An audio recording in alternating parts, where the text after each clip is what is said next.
जिले के वडवानी तालुका शहर में हरिभक्त परायण श्री प्रकाश महाराज साठी द्वारा शिव महापुराण कथा प्रवचन तिथि 18 दिसंबर 2025 से 24 दिसंबर 2025 वडवानी शहर में 6 दिन आज तक इस शिव महापुराण में 7 कलाकारों को हारमोनियम संगीत संगत के साथ कीर्तन के साथ श्री एच.बी.पी. प्रकाश महाराज साठे का 6 दिवसीय प्रवचन संपन्न हो रहा है। इस कथा को वडवानी तालुका और शहर से शानदार प्रतिक्रिया मिल रही है। पिछले वर्ष भी वडवानी एवं शहर में श्री हरिभक्त परायण प्रकाश महाराज साठी द्वारा 6 दिवसीय कथा प्रवचन आयोजित की गई। आरती के दौरान महादेव पार्वती गणपति कलाकारों का सेट पूजन के लिए सजाया गया था। इस कथा के लिए उस समय के नगर पंचायत में प्रेसिडेंट श्री शेषराव जगताप, उनकी पत्नी और गांव के जाने माने नागरिक मौजूद रहे। 1000 से ज्यादा वारकरी, महिलाएं, बच्चे, लड़कियां और महिलाएं, बूढ़ी औरतें, बूढ़े नागरिक आज महाप्रसाद के साथ इस कथा का आनंद ले रहे हैं। खत्म होने के बाद से ही हर कोई अपने आंसू नहीं रोक पा रहा है। जहां पर कथा बहुत प्यारी है, इस कथा में संगीत है। कथा चलते समय कोई भी कहीं और ध्यान नहीं भटकता है। सभी भक्त मंत्र का जाप करके इसका आनंद ले रहे हैं। ते मी सुचवण्याचा आपल्या शब्दातून प्रयत्न केलेला आहे। बरोबर, आपल्या एका शब्दामध्ये जे गमक आहे, जीवन जगण्याचं जे गमक आहे, त्या शब्दामध्ये जी चमक आहे आणि कर्तव्याची जी चमक आहे, मी या शब्दातून व्यक्त करण्याचा प्रयत्न केलेला आहे सर। एक शब्द, हो, यामधून एक शब्द म्हणजे एक शब्द आहे ते अनमोल रत्न आहेत सर। हो सर, नाही महाराज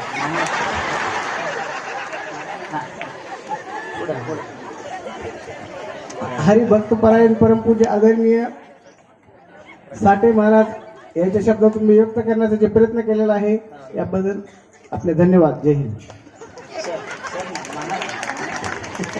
चला पुढे चला, पटकन चला, चलो चलो चलो। झाले? कुणी नाही मागे, कुणी नाही बोलणार।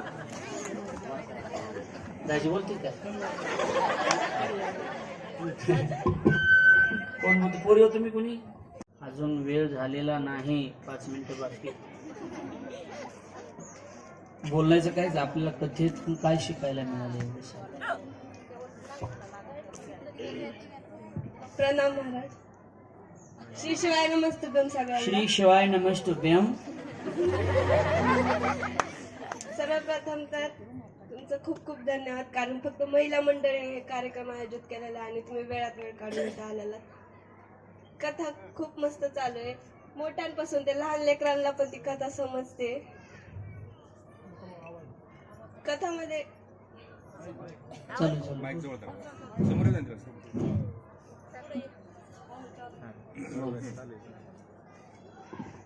शिवकथा ही आम्हाला खूप मस्त समजते। तुम्ही एकदम साध्या भाषेत आणि लहान लेकरांना समजेल अशा भाषेत समजावता।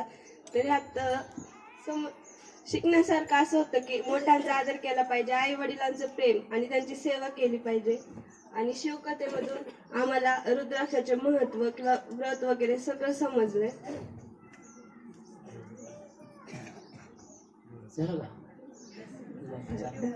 ओके, टाळी वाजवा। चला दुसरं।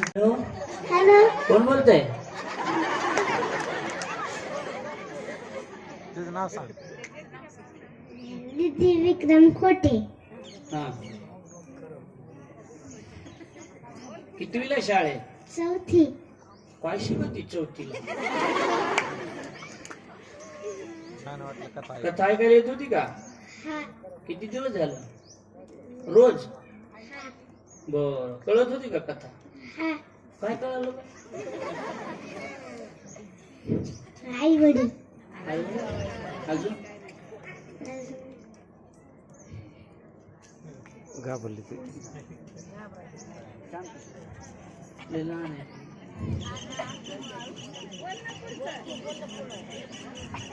मला बी असं होतं शाळेत, मी पाठ करून जायचो, तिथे गेले विसरून जायचं। तिथे गेले बोलता येत नाही मला, विसरून जायचं, मला बी असंच होतं। चला वा, टाळी वाजवा जोरदार। स्टेज गेली झाली पाहिजे। महाकाल की शक्ति में महाकाल के शक्ति का महाकाल के शक्ति का आज आपके वाणी में नाद मिला। यह सत्संग पाकर हर भक्तों का मन शुमय हो गया। धन्यवाद। तर ज्या झाडाला फळं भरपूर लागलेली असतात त्याच्या फांद्या अशा वाकलेल्या असतात. आणि आमच्या प्रकाश बाबांच्या जीवनाकडे जर बघितलं तर एवढी प्रचंड नम्रता आहे, कारण तिथं ज्ञानाचं फळ लागलेलं आहे. या ठिकाणी एक श्रोता म्हणून मी आवर्जून उल्लेख करेन. कारण तुकोबा म्हणतात, नम्र झाला भूता त्याने कोंडिले अनंता. या न्यायाने त्यांची नम्रता मला इथपर्यंत खेचून आणत होती. भले आज सर्व माता भगिनींनी मिळून हा मोठा असा सप्ताह केलेला आहे. आणि नाहीतरी बघा बाबा एकच म्हणल, तुमचंच ऐकलेलं आहे मी, की परिस्थिती घडवायची का मनस्थिती घडवायची. आज माणसांच्या परिस्थिती चांगल्या झालेल्या आहेत, पण मनस्थिती चांगली नसल्यामुळं चांगले चांगले पैशावाले लोक आत्महत्या करून मरतायत. आणि म्हणून या कथा कीर्तनाचा श्रवणाचा आज जीवनामध्ये सुशिक्षित म्हणून घेणाऱ्यांना सुद्धा खूप खूप या संत विचाराचा अनमोल असा ठेवा आवश्यक आहे. नाहीतर जीवनामध्ये दिशा आणि दशा व्हायला, म्हणजे दिशा आहे पण दशा व्हायला वेळ लागणार नाही जर तुमच्यासारख्या महात्म्यांच्या कथा श्रवण आम्ही जर केल्या नाही तर. विमानाला एकच उदाहरण सांगतो, विमानाला जर भरपूर वेग असेल आणि मग त्या पायलटनी त्या श्रोत्यांना सांगितलं की गुड न्यूज आहे, म्हणले विमानाला प्रचंड वेग आहे, मग सगळे खुश झाले, वा म्हणले आता आपण वेळेत पोहोचू. पण थोड्या वेळाने त्या पायलटनी एक दुसरा मेसेज टाकला, म्हणले पण एक घोटाळा झालाय, दिशा दाखवणार हो का यंत्र काम करीत नाही. मग आता मात्र सर्वांचं टेन्शन वाढलं. म्हणजे बघा, नुसता जीवनात वेग असून उपयोग नाही, दिशा पाहिजे. आणि ही दिशा देण्याचं काम आमचे प्रकाश बाबा त्यांच्या कथेतून आणि कीर्तनातून करत असतात. जास्त बोलण्यासारखं खूप आहे. जाता जाता एवढंच म्हणेल की मी एवढा मोठा नाही की मी तुम्हाला काही मार्गदर्शन करावं, हे त्यांचा मोठेपणा आहे की माझ्यासारख्या अल्पबुद्धी माणसाला त्यांनी इथं बोलण्यासाठी आमंत्रित केलं. पुनश्च एकदा सर्व श्रोत्यांच्या आणि या आयोजकांच्या चरणी नतमस्तक होतो आणि थांबतो. रामकृष्ण हरी. जोरदार टाळी वाजलं स्वागत करा. ते आरणवाडीचे जावाई म्हणजे आपले सगळ्याचे जावाई, ते लक्षात ठेवा. म्हणून त्यांचं मनापासून स्वागत करतो. दत्ताभाऊ ढवळे यांनी अतिशय सुंदर साऊंड सर्व्हिस, त्यांचे स्वागत. तुमच्यापैकी कोणी आहे, कोणी बोलणार आहे? नाही, महिला मंडळ नाही कोणी? दत्ताभाऊ काय बोलतात? पुन्हा उद्या वेळ नाही ना, उद्या वेळ नाही. आपलं कथेबद्दल आपल्याला आपलं मनोगत 2 शब्दामध्ये कार्याला सर 2च मिनिटं शुभेच्छा द्या. घ्या, बोला 2 मिनिटं. कुठं माईक, स्पेशल माईक वायरलेस पाहिजे. सर उभा राहा. या ठिकाणी सर आले. आमचा भाचा जगदीश सुद्धा या ठिकाणी आज उपस्थित आहे. खरं म्हणजे सरांचा मुलगा आहे, तो सुद्धा परमार्थिक कुटुंब आहे. सगळं 2च मिनिटात शुभेच्छा देतील. नंतर आपल्या प्रतिक्रिया. आपण कोणी बोलणार असेल तर श्रोता म्हणूनच बोलतो का? बोला. श्री अनंता मधुसूदना पद्मनाभा नारायणा जगव्यापका जनार्दना आनंद घना अविनाशा सकळ देवादी देवा कृपाळाजी केशवा महानंदा महानुभावा सदाशिवा सहज रूपा. आज या श्री शिव महापुराण कथा ज्ञान यज्ञ सोहळ्यासाठी आमचे परमस्नेही अखंड महाराष्ट्रभर ज्यांच्या ज्ञानाचा प्रकाश पडतो आहे आणि कितीतरी जीवांचं कल्याण होत आहे, असे आमचे आदरणीय प्रकाश महाराज साठे यांचा फोन आला आणि म्हणलं महाराज मी कथेला येणार आहे, थोडा उशीर होईल. महाराज म्हणले या.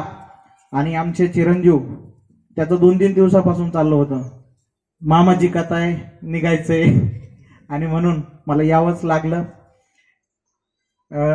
या ठिकाणी जास्त बोलण्यासारखं काही नाही. आता महाराजांच्या वाणीतून आपण सर्व तृप्त झालेलो आहोत. बाप काय असतो? बैलावानी राबणारा बाप गाईवानी होता, हात त्याचा खरबुडा पण आईवानी होता. या न्यायानं महाराजांच्या वाणीतून बाप आई हे आपल्याला कळलं आणि हृदयाला टच करून त्यांची वाणी जातीये. भले महाराष्ट्रात भरपूर वक्ते असतील,